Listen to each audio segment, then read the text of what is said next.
Hello, I'm Julie Price, and welcome to Juniper's fourth quarter 2022 economic review. Thank you very much for joining me. Economic and market conditions remained very challenging in the third quarter of the year. While year-over-year inflation appears to have peaked in June, the inflation outlook remains very uncertain due to Russia's continued war in Ukraine, very strict Chinese COVID policies, and a still very tight U.S. labor market. In response, the Federal Reserve has doubled down on its hawkish stance, reducing its balance sheet, raising the federal funds rate by a total of 3% this year, and signaling further aggressive tightening moves going forward.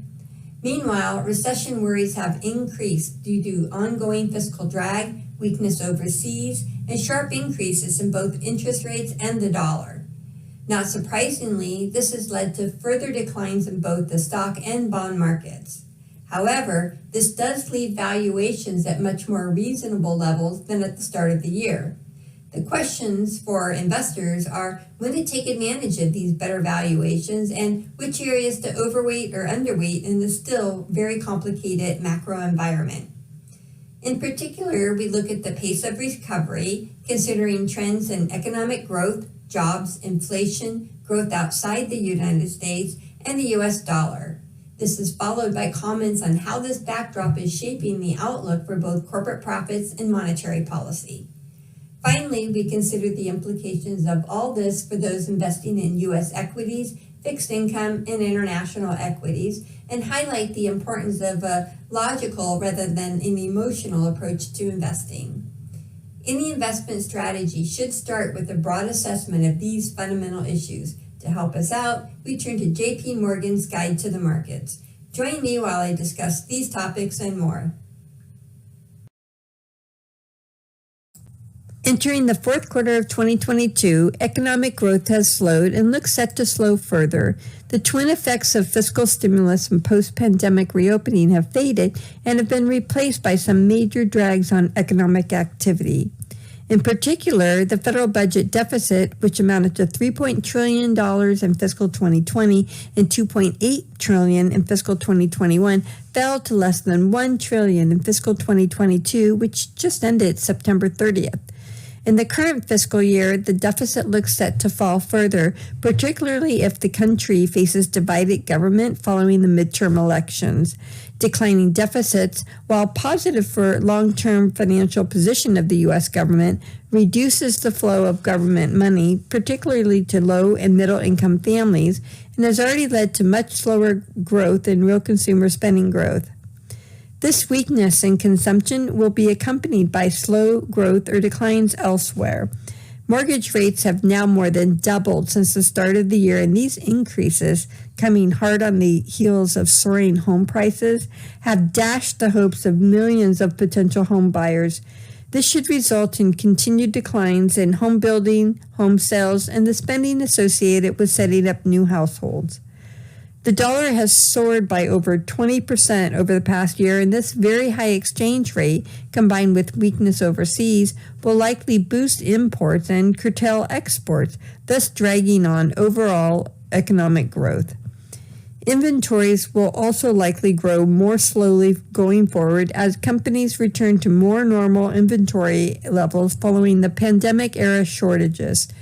There are areas where spending could be stronger, such as new vehicle sales as supply constraints ease, and government spending if state and local authorities can increase wage rates enough to attract limited talent.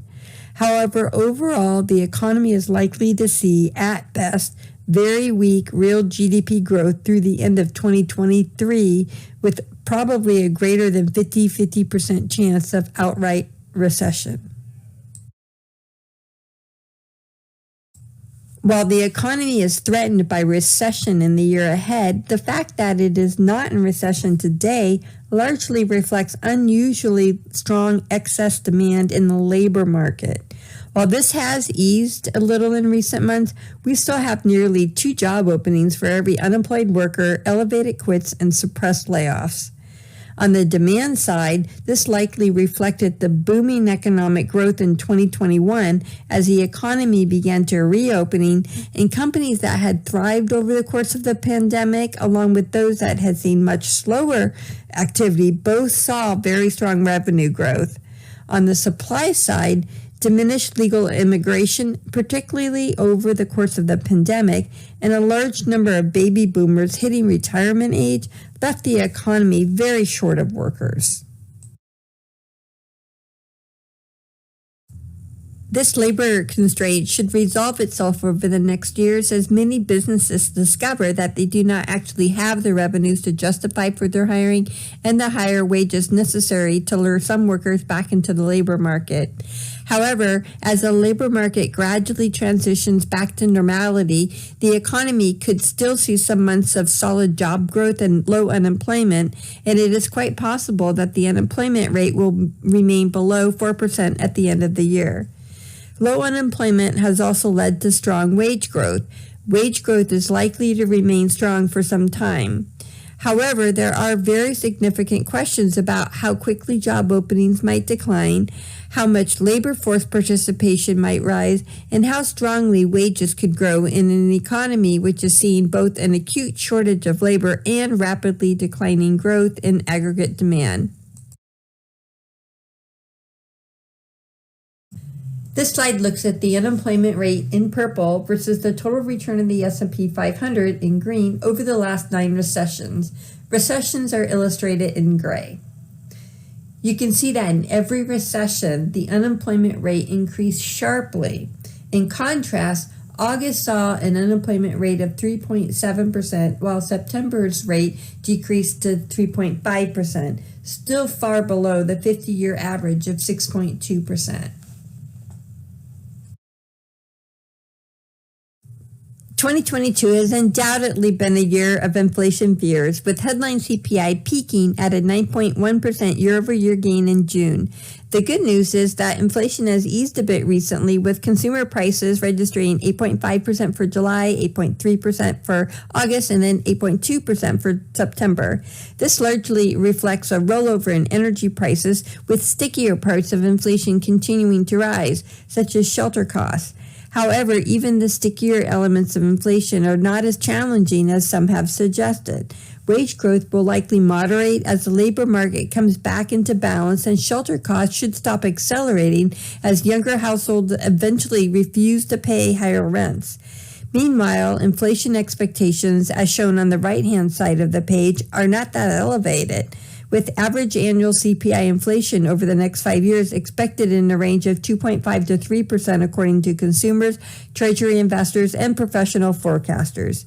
Despite the pain caused by current inflation, inflation is likely to ease over the next few years, whether the economy falls into recession or not.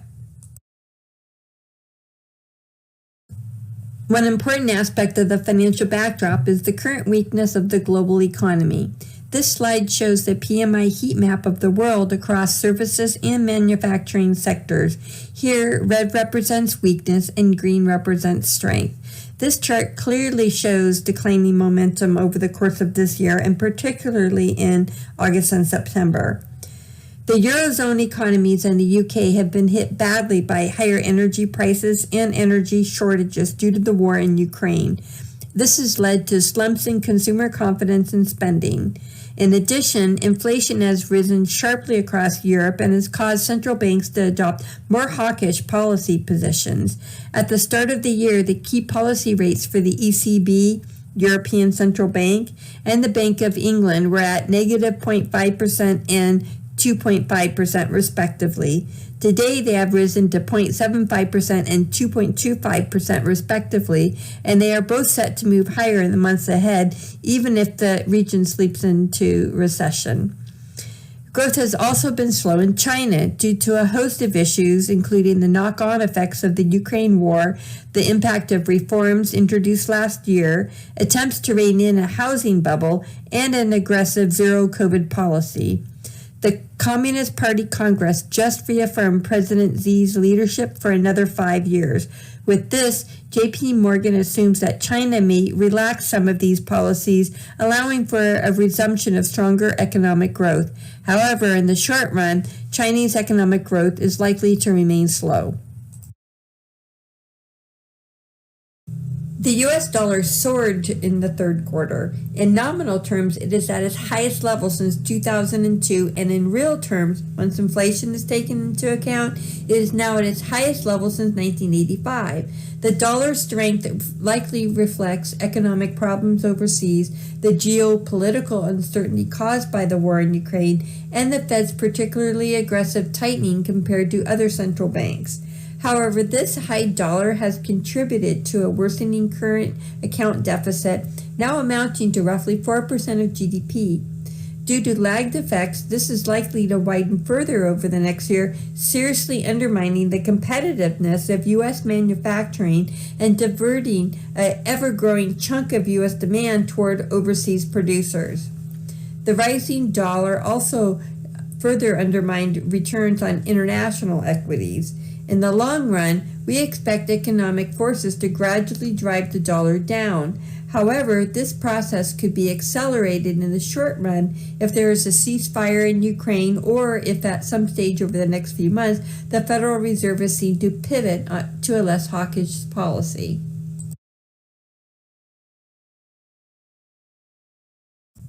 We affectionately call this chart the Four Horsemen because we consider disruption in these four areas to be signs of recession. But all four measures are showing current data at or near their long-term averages, as shown by the dotted blue lines.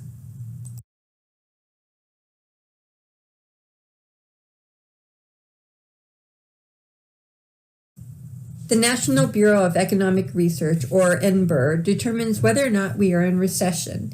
They have no fixed rule about what measures contribute information to the process or how they are even weighted in their decisions. However, in recent decades, the two measures that they have put the most weight on are real personal income less transfers and non-farm payroll employment. We've definitely seen some slowdowns this year in real personal income, but the last 2 months have been looking more favorable.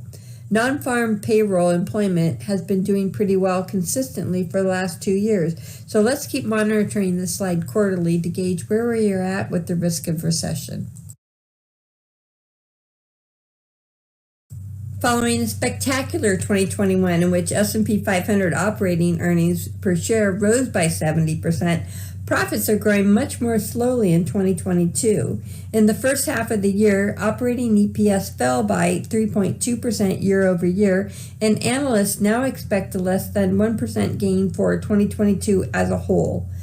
Companies may have a difficult time in meeting even this modest expectation, and current analyst estimates for a double-digit percentage gain in earnings in 2023 look far too optimistic.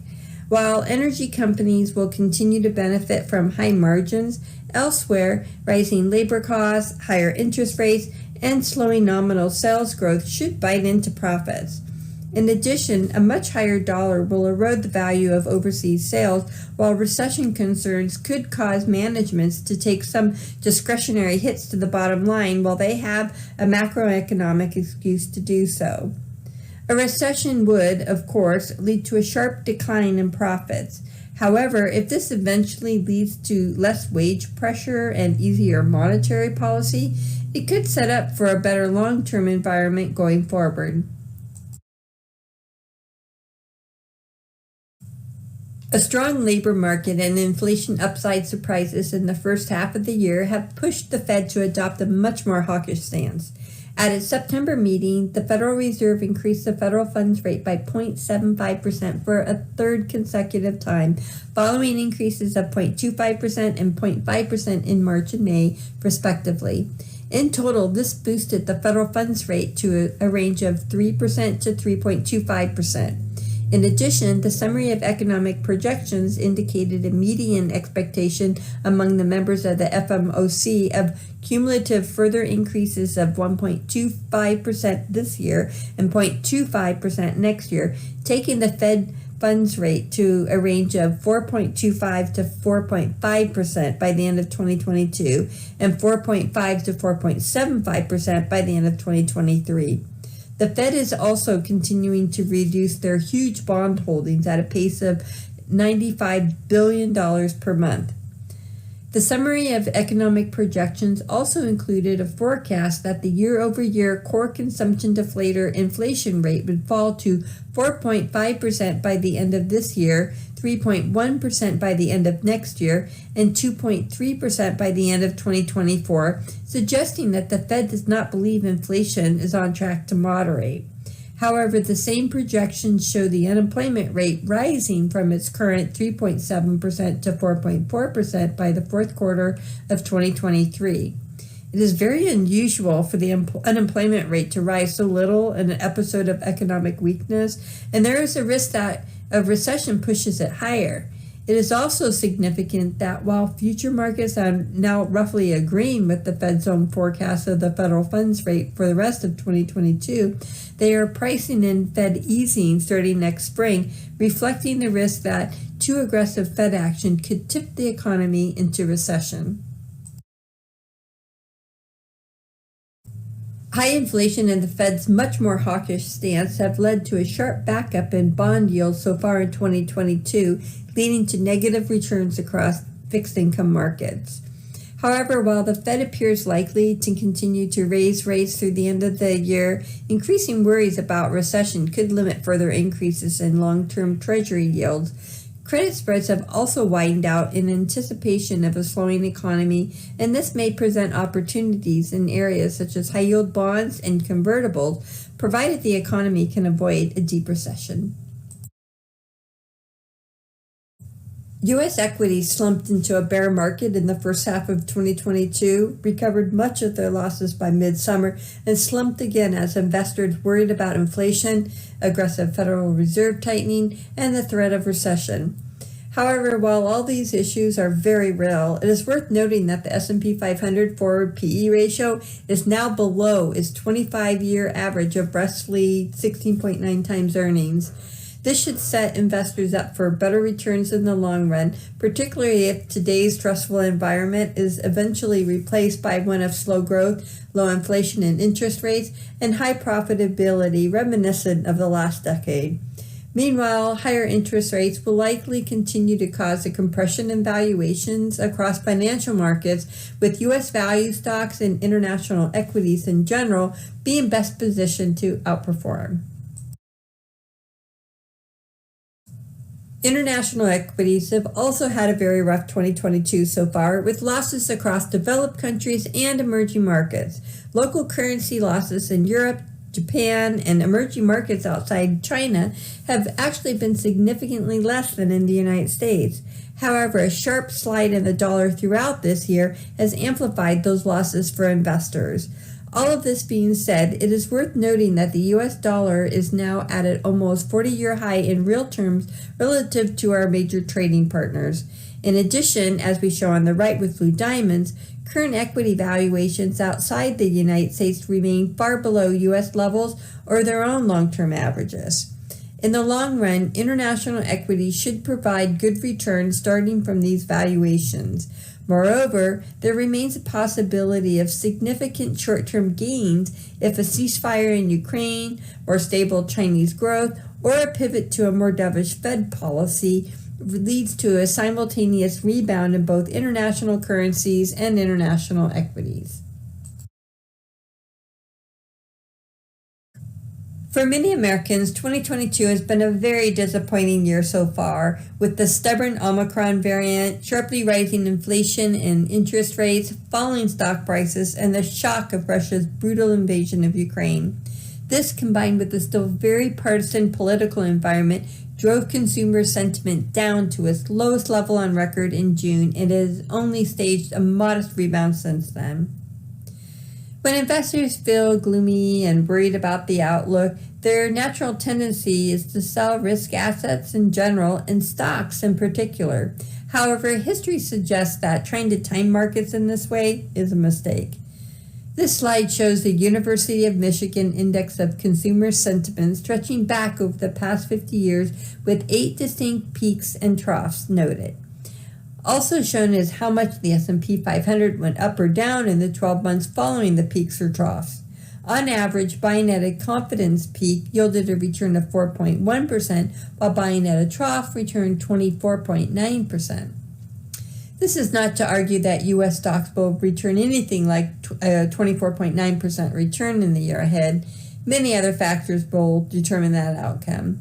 However, what it does suggest that in planning for 2022 and beyond, investors should focus on what they own and their valuations rather than when to buy and sell and how they feel about the world. This slide shows how patience and a long time horizon paid off for investors over a 70-year time frame. We see a range of stock market returns in green, bond market returns in blue, and the 50-50 split of stock and bond market returns in gray going all the way back to 1950. The range of one-year stock market returns is very volatile and ranges from 47% all the way down to negative 39%, and bonds range from 43% down to negative 8%. Even the 50-50 split has a range that extends all the way down to negative 15%. 5-year rolling time periods are, for example, annualized returns from 2010 to 2015, 2011 to 2016, 2012 to 2017, etc. So when we look at these 5-year time periods, the range of outcomes compress significantly. The upside is decreased down to 28% for stocks, but the downside is only negative 3%. And the downside risk for the 50-50 portfolio is completely positive. At 10 years, the probability for a negative return is very minimal for the 100% stock portfolio historically, and only shows positive outcomes for all 3 portfolios at the 20-year mark. This illustrates the need for patience, especially in trying times like we are experiencing now. And to wrap up this quarter's review, we look at the matrix as of September 30th. It makes for sober reading with significant losses in both global stocks and bonds in the first 9 months of the year, and only commodities among the major asset classes posting significant gains. A broadly diversified portfolio like the 60% equity, 40% fixed income mix in white diversifies the asset class risk for a smoother result. Thank you very much for making it all the way through this quarter's review. As always, please feel free to reach out to me to review this and more.